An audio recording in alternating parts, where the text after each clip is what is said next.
प्यारे की धाम के धनी सभी के हृदय में विराजमान है, तो मैं उनको साक्षी मानकर हमारे इस धाम चबूतरे पर इस मंच प्राणनाथ मंच पर बैठी हुई हमारी ब्रजमंडल की खासन खास गोपिकाएं और सभी सुंदर साथ, क्योंकि ये धाम मोहल्ला मुझे तो ऐसे ही लगता है कि मैं तो 5000 साल पहले जैसे ब्रज में थी वैसे ही इस जागरी ब्रह्मांड में भी इस धाम मोहल्ले में आई हूँ।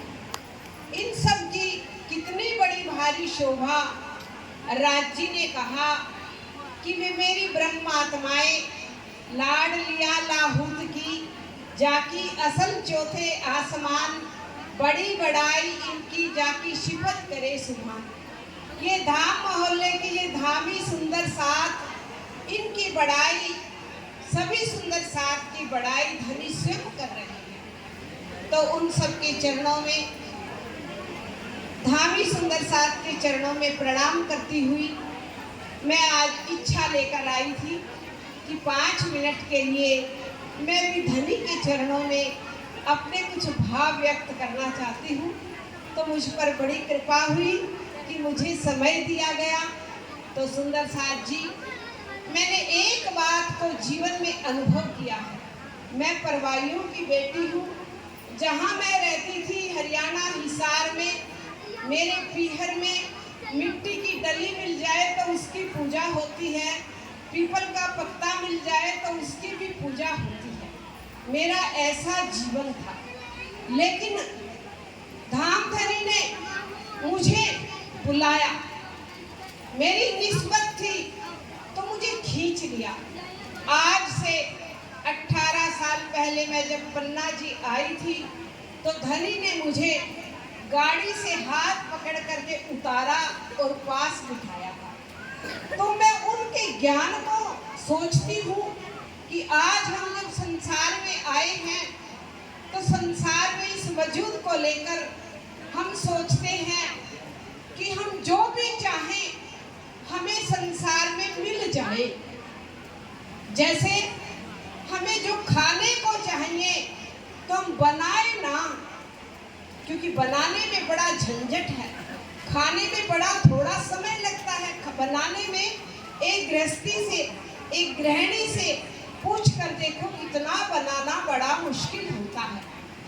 तो हम सोचते, हमारी इच्छा रहती है कि बनाए तो कुछ ना, क्योंकि मूंग की दाल का हलवा बनाना होता है तो रात से ही तैयारी करनी पड़ती है।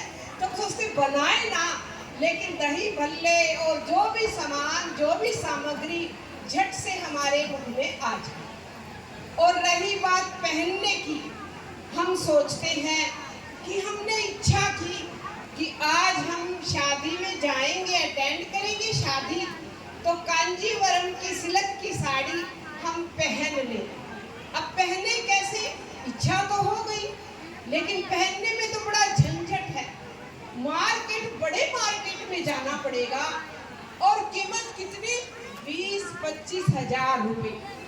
बड़ा मुश्किल अरेंज करके साड़ी खरीदेंगे, उसको तैयार करवाएंगे, फॉल लगाएंगे, पीको करवाएंगे, उसका ब्लाउज सिलवाएंगे, 6 महीने दर्जी हमसे चक्कर कटवाएगा, तब हमारा ब्लाउज तैयार करेगा, पेटीकोट सिलेगा।